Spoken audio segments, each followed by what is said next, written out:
Ada orang muslim, ada seorang muslim, akan tapi dia adalah dukun. Sampai wafat tidak bertaubat. Apakah dia kekal di neraka? Dan apakah boleh kita mendoakan dan meminta ampun dan rahmat Allah terhadap keluarga yang termasuk ke dalam kesyirikan dan dia telah wafat? Pertanyaan seperti ini kalau tidak difahami dengan baik, pertanyaannya dan jawabannya berbahaya. Berbahaya dari sisi bahwa pertanyaan ini dan jawaban kita bisa dibuat orang kesimpulan kalian mengkafir-kafirkan. Kalian mengkafir-kafirkan dan kalian mengeluarkan orang dari agama Islam. Coba saya ulangi pertanyaannya. Kalau ada seorang muslim akan tapi dia adalah dukun sampai wafat tidak bertaubat, apakah dia kekal di neraka? Ini yang banyak orang tidak faham. Saya akan jawab pertanyaan ini. Tapi sebelum saya jawab, saya ingin antum semuanya yang hadir di sini yang menyaksikan acara ini secara live, fahami dulu bahwa saya bicara hukum. Saya tidak bicara personal. Saya tidak bicara manusia. Saya tidak berbicara si Anu keluar dari Islam, si Anu kekal di neraka, si Fulan kekal di neraka. Saya tidak bicara itu. Saya bicara hukum kejadian ini bagaimana.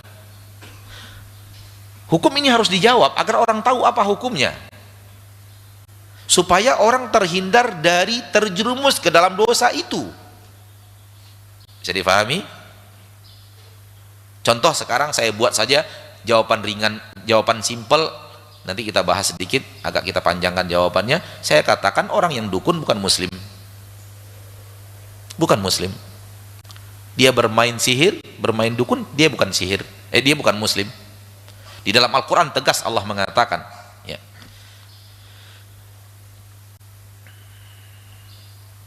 Wattaba'u ma tatlus syayatinu ala mulki Sulaiman wa ma kafara Sulaiman walakinna syayatina kafaru yu'allimuna an-nasa sihir. Akan tapi setan-setan yang kafirlah yang telah mengajarkan kepada manusia sihir.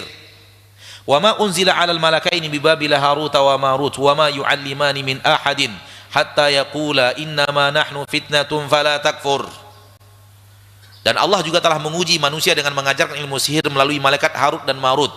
Tapi dua malaikat itu tidak mengajarkan ilmu sihir kepada manusia sampai malaikat itu mengatakan kepada manusia itu, jangan belajar ilmu ini dari kami, ini fitnah yang Allah turunkan kepada kalian, jangan kalian kafir dengan mempelajari ilmu ini dari kami. Nas tegas di dalam Al-Quran bahwa orang yang belajar ilmu sihir dan mempraktekkan kesihiran adalah orang yang kafir, keluar dari agama Islam. Ini hukum. Sekali lagi kita bicara apa?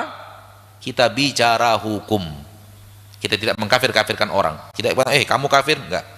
Selain ajaran kami kafir, enggak. Itu yang namanya mengkafir-kafirkan. Selain kelompok kita kafir, enggak. Tapi ini hukum, harus dibicarakan. Harus disampaikan supaya orang tidak bermain ilmu sihir. Tidak berkawan dengan jin dengan ilmu sihir. Ilmu sihir itu ada, tapi mempelajarinya kufur. Mengamalkannya kufur dengan nas di dalam Al-Quran.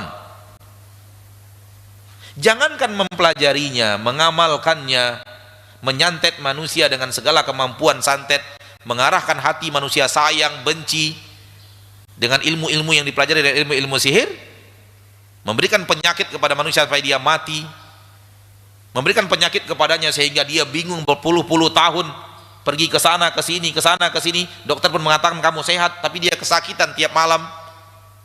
Lihat efek bahaya daripada ilmu sihir. Jangankan mempelajari ilmu sihir dan mengamal ilmu sihir, datang ke dukun dan percaya apa yang dia katakan perkara gaib, kufur.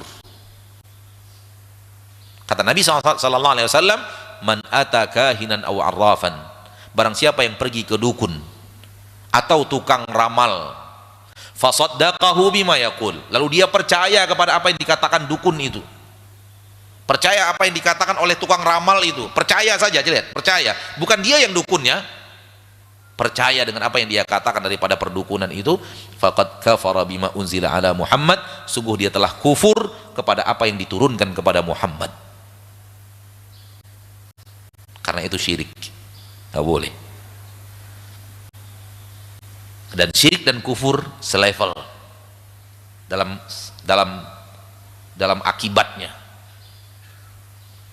Maka ini harus disampaikan agar orang tidak pergi ke dukun, agar orang tidak pergi ke tukang ramal, agar orang tidak main dukun, apalagi menjadi dukun. Sekarang pertanyaannya, ada orang muslim tapi dia dukun. Enggak muslim dukun itu.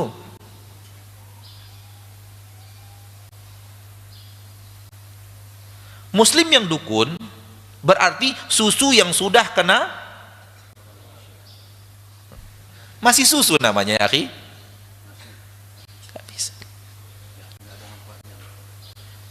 Iya, itu kalau susu, kalau tinjanya sebesar ini. Kalau ternyata susunya 20 liter, tinjanya juga 20 liter. Gimana? Dan antum lihat tinja 20 liter itu juga 20 kilo juga dimasukkan di situ dan diaduk-aduk. Dan rasanya sudah rasa tinja. Masih susu juga namanya.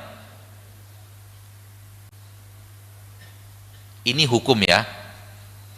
Sekali lagi saudaraku kaum muslimin dan muslimat dimanapun anda berada, pemirsa Asal TV dimanapun anda berada, bahwa ini bukan mengkafirkan manusia, ini justru menghindarkan manusia dari kekafiran,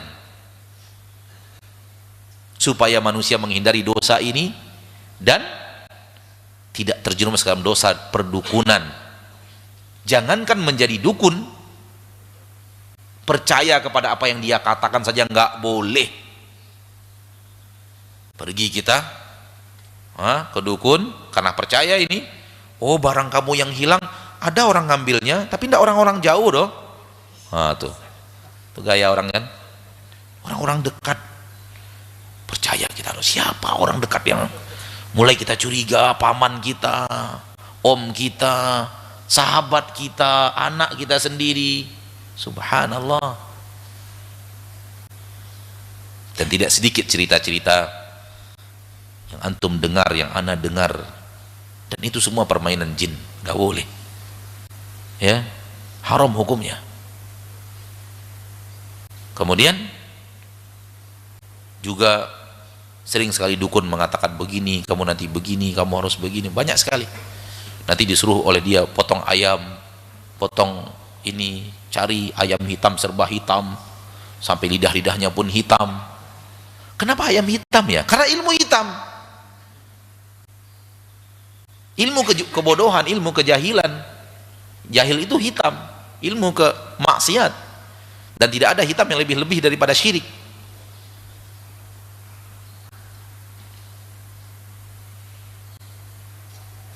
Maka ini hukum, ini adalah hukum. Bicara hukum harus jelas, karena hukum itu pemisah mana yang benar, mana yang salah, mana yang putih, mana yang hitam, mana jalan ke surga, mana jalan ke neraka. Itulah hukum, harus diterangkan. Dan jangan sampai apa yang kita bicarakan ini dianggap kita mengkafir-kafirkan orang. Enggak, kita membacakan hadis, kita membacakan ayat, ini hukumnya. Wahai kaum muslimin, hindari kesyirikan, hindari perdukunan, hindari sihir, baik datang ke tukang sihir atau apalagi mempelajari ilmu sihir dan mengamalkan ilmu sihir. Haddu sahidi dharbatun bisayf, kata Nabi. Kalau ketemu tukang sihir, bertemu, terbukti dia melakukan sihir, penggal kepalanya, kata Nabi. Penggal kepalanya.